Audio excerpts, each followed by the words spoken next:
அஸ்ஸலாமு அலைக்கும். நான் உங்கள் ஷிஃபா குக்கிங்லேருந்து பேசுகிறேன். இன்றைக்கி நம்ம என்ன ரெசிபி பார்க்க போகிறோன்னா, ஒரு டேஸ்டியான, அதை விட ரொம்ப ஹெல்த்தியான டிஃபன் ரெசிபி தான். ராகி ஃப்ளாரில் ஒரு ரொட்டி தான். வாங்க எப்படி செய்கிறதுன்னு பார்க்கலாம்.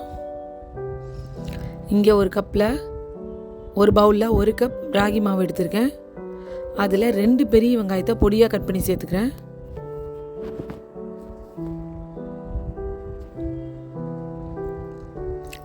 இந்த ரொட்டிக்கு வெங்காயம் கொஞ்சம் ஜாஸ்தியாக இருந்தால் தான் நல்லாயிருக்கும். அதனால் நிறைய வெங்காயம் சேர்த்துக்கோங்க. ஒரு 4லேருந்து 5 பச்சை மிளகாய் பொடியாக வெட்டி சேர்த்துக்கிறேன்.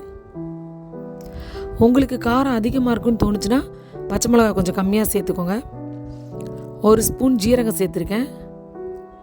அதுக்கப்புறம் முருங்கைக்கீரை எவ்வளோ சேர்க்கணுன்னா, நீங்கள் எந்த கப்பில் மாவு அளந்தீங்களோ அதே கப்பில் 1 கப் மாவுக்கு 1 கப் முருங்கைக்கீரை சேர்த்துருக்கேன்.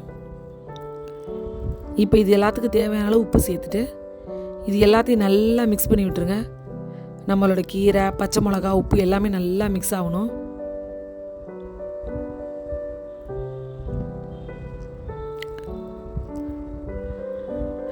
நீங்கள் குழந்தைங்களுக்கெலாம் இந்த மாதிரி முருங்கைக்கீரை போட்டு சுட்டு கொடுத்தீங்கன்னா, கீரை சாப்பிடாதவங்க குழந்தைங்க கூட அதில் கீரை இருக்குன்னு தெரியாமே சாப்பிட்ருவாங்க.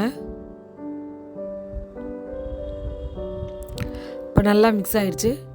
இப்போ இதில் கொஞ்சம் கொஞ்சமாக தண்ணி சேர்த்து சப்பாத்தி மாவு மாதிரி பிணைஞ்சிக்கோங்க. என்னோடய சேனலை நிறைய பேர் சப்ஸ்கிரைப் பண்ணாமல் பார்க்குறீங்க.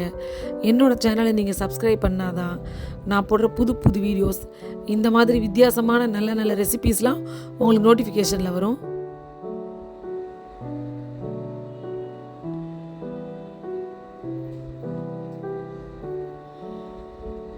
இன்னும் கொஞ்சம் தண்ணி சேர்த்துக்கிறேன்.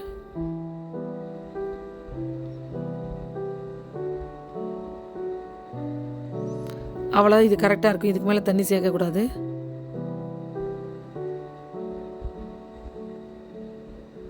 பார்த்தீங்களா, நல்லா மாவு திரண்டு வந்துருச்சு. இதுதான் கரெக்டான பக்குவம். இப்போ என்னோடய மாவு ரெடி ஆயிடுச்சு. இப்போ நீங்கள் ஒரு நல்ல காட்டன் துணியாக ஒரு ஈர துணி எடுத்துக்கோங்க. அது உங்களோட இட்லி துணியாக இருந்தாலும் பரவாயில்ல, இல்லைனா ஒரு கர்ச்சீஃபை தனியாக இதுக்குன்னே யூஸ் பண்ண வச்சுக்கோங்க, சப்பாத்திக்குன்னே. நான் அப்படி தான் ஒரு கர்ச்சீஃப் வச்சுருக்கேன். இப்போ அதை நல்லா நனைச்சி புழிஞ்சிட்டு நான் போட்டிருக்கேன். இப்போ இதில் இந்த மாதிரி ஒரு உருண்டை மாவு எடுத்துக்கோங்க. மாவு நீங்கள் கரெக்டான பக்குவத்தில் பிசைஞ்சிருந்தீங்கன்னா அது கையில் ஒட்டாது ரொம்ப. இப்போ இந்த உள்ளங்கையை வச்சு டைட்டாக ஒரு அழுத்தம் கொடுத்து ரொட்டியை தட்டி விடுங்க. விரல்கிட்ட தட்டக்கூடாது, வரி வரியாக இருக்கும். உங்களோட உள்ளங்கைகிட்ட தான் தட்டணும். ரொம்பவும் மெல்லீஸாக தட்டக்கூடாது, கொஞ்சம் ஓரளவுக்கு திக்காகவே இருக்கட்டும்.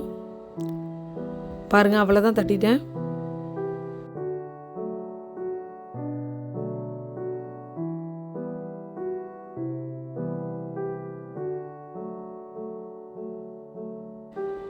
பாருங்கள், இந்த அளவுக்கு கொஞ்சம் திக்காகவே தட்டிக்கோங்க. இப்போ இந்த மாதிரி கையில் போட்டு அப்படியே துணியை எடுத்தீங்கன்னா அழகாக வந்துடும். இப்போ நீங்கள் இதை அப்படியே எடுத்து பேனில் போட்டுடலாம். பேன் ரெடியாக நான் காய வச்சுருந்தேன். சுற்றி கொஞ்சமாக எண்ணெய் சேர்த்துக்கோங்க. ஒரு பக்கம் நல்லா வெந்ததுக்கப்புறம் இன்னொரு பக்கம் திருப்பி விட்டுருங்க. 2 பக்கம் நல்லா வேகட்டும். அவ்வளவுதான், ஒரு சூப்பரான ராகி ரொட்டி ரெடி ஆயிடுச்சு. பாருங்கள், பார்க்கவே அந்த கீரையும் வெங்காயமும் எவ்வளோ அழகாக இருக்குன்னு.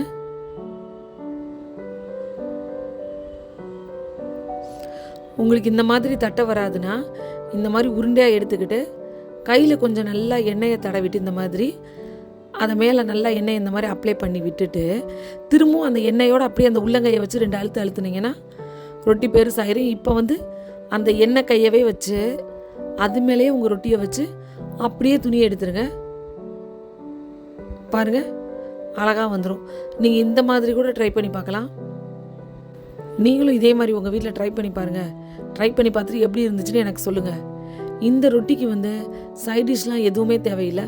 ப்ளைனாக சாப்பிட்றதுக்கே ரொம்ப டேஸ்ட்டாக இருக்கும். ஏன்னா இதில் வெங்காயம், பச்சை மிளகா, கீரை எல்லாமே சேர்த்துருக்கிறதுனால டேஸ்ட்டாக இருக்கும். ஆனால் எங்கள் ஊர் சைட்லாம் இதை நாங்கள் வேறு மாதிரி சாப்பிடுவோம். அது எப்படின்னு நான் உங்களுக்கு சொல்கிறேன்.